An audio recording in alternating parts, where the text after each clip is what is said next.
અમદાવાદમાં મુખ્ય માર્ગો પર આડેધડ પાર્કિંગના કારણે સર્જાતી ટ્રાફિક સમસ્યા નિવારવા માટે અમદાવાદ મ્યુનિસિપલ કોર્પોરેશન હવે કોમર્શિયલ કોમ્પ્લેક્સ અને એકમો સામે લાલ આંખ કરશે। સ્ટેન્ડિંગ કમિટીના ચેરમેને સ્પષ્ટ કર્યું છે કે કોમર્શિયલ કોમ્પ્લેક્સમાં પાર્કિંગની પૂરતી સુવિધા નહીં હોય અથવા તો જો કોમ્પ્લેક્સના માલિકો મુલાકાતીઓને વાહન પાર્ક નહીં કરવા દે તો તેમની સામે કાયદેસરની કાર્યવાહી કરવામાં આવશે। ઘણીવાર જોવા મળે છે કે કોમ્પ્લેક્સમાં પાર્કિંગ હોવા છતાં તેનો ઉપયોગ અન્ય હેતુઓ માટે કરવામાં આવે છે અને ગ્રાહકોને પાર્કિંગ કરવા દેવામાં નથી આવતું, જેના કારણે વાહનો રસ્તા ઉપર પાર્ક થાય છે અને ટ્રાફિક વધે છે। આ ઉપરાંત ટ્રાફિકથી ધમધમતા પ્રહલાદનગર અને સિંધુ ભવન રોડ પરના મલ્ટીલેવલ પાર્કિંગને પણ જનતા માટે સંપૂર્ણ રીતે ખુલ્લા મૂકવાનો નિર્ણય લેવાયો છે।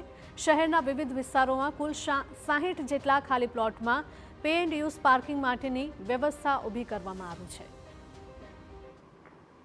મહાનગરપાલિકા દ્વારા જે પાર્કિંગ પ્લોટ આપેલા છે 60 જેટલા, એમાં પણ વધારે કરીને બીજા 20 જેટલા પાર્કિંગ માટેના પ્લોટ આઈડેન્ટિફાઈ કરવામાં આવ્યા છે। પરંતુ કેટલીક જગ્યાએ કોમર્શિયલ એકમોની અંદર જે વાત કરીએ કે બહારના આઉટસાઇડ વ્હીકલને અંદર આવવા દેતા નથી, અંદર જગ્યા હોવા છતાં, એ બાબતે ધ્યાન પર આવી છે।